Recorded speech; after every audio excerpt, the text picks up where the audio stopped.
L'exposition qui a lieu actuellement au musée d'Orsay présente l'homme nu dans l'art de 1800 à nos jours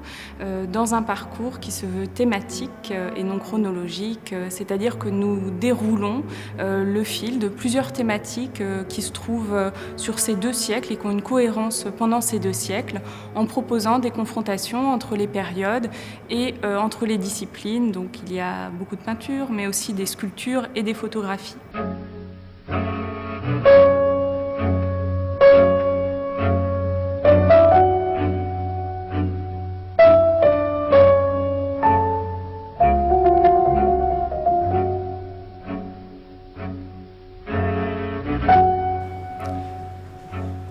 Les plasticiens Pierre et Gilles ont réalisé une œuvre emblématique de l'euphorie de la France Black Blanc Beurre de 1998 en 2006 avec ce Vive la France, mettant en scène de manière très humoristique 3 archétypes de footballeurs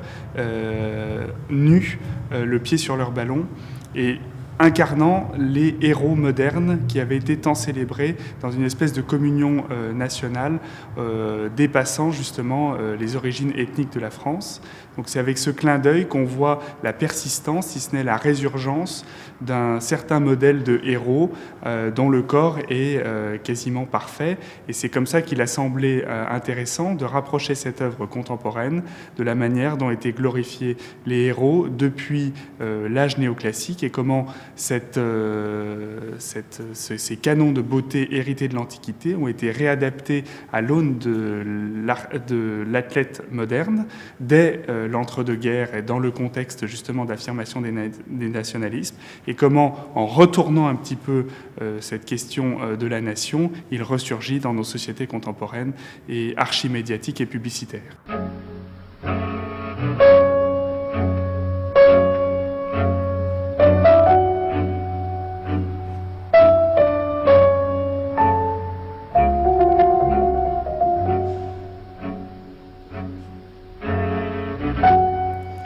Il s'agit ici d'une œuvre de Louise Bourgeois qui s'appelle Arc of Hysteria. Donc déjà, c'est intéressant de savoir qu'il y a 4 œuvres d'artistes femmes dans l'exposition, ce qui correspond à la réalité de la production artistique. Avant le XXe siècle, il y avait très peu de femmes artistes et pour ainsi dire aucune qui n'ont fait de véritables nus masculins. Donc nous présentons 4 œuvres de femmes, celle-ci étant particulièrement intéressante dans la mesure où elle interroge les identités masculines et féminines et les théories propres au genre. Donc Louise Bourgeois représente un corps d'homme qu'on met un peu de temps à identifier comme un corps d'homme. D'ailleurs, beaucoup de personnes pensent encore aujourd'hui qu'il s'agit d'un corps de femme qui est totalement tordu dans une position assez improbable. Et donc cette position évoque pour Louise Bourgeois les théories de Charcot, du médecin Charcot, de l'aliéniste,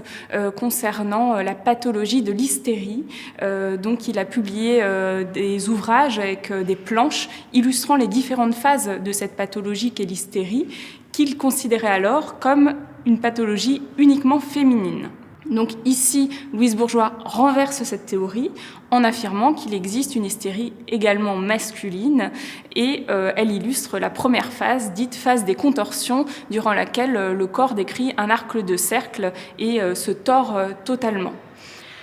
Alors, autre chose qui est intéressant dans cette œuvre, c'est qu'il y a cet aspect évidemment de la douleur, de la maladie qui est très présent, mais pour Louise Bourgeois, c'est une œuvre qui va plus loin dans la mesure où pour elle, cet état est un mélange de douleur et de plaisir. Donc, pour elle, ça évoque également l'orgasme, l'acte sexuel à son apogée, et c'est la raison pour laquelle on a un bronze qui est doré et qui scintille pour aussi montrer cette explosion de plaisir qui est représentée ici.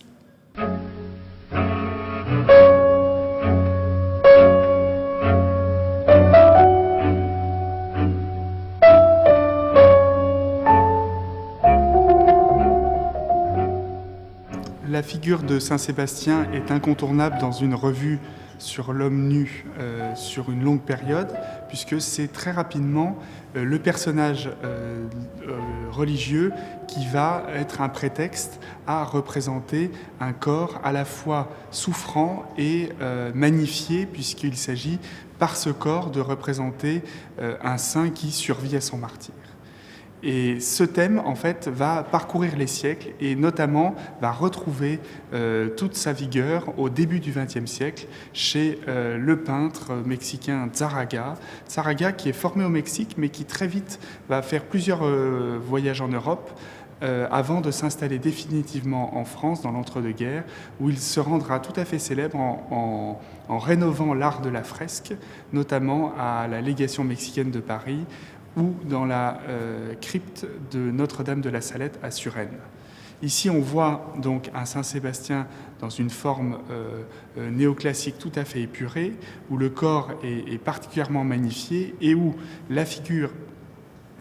de Saint-Irène est moins en pénitence ou en train de soigner le saint que dans une véritable admiration qui souligne justement toute l'ambiguïté de cette figure du saint quand, au même moment ou quelques années après, les artistes surréalistes vont amalgamer Saint-Sébastien avec la figure d'un être de désir souffrant autant que jouissant dans son martyre.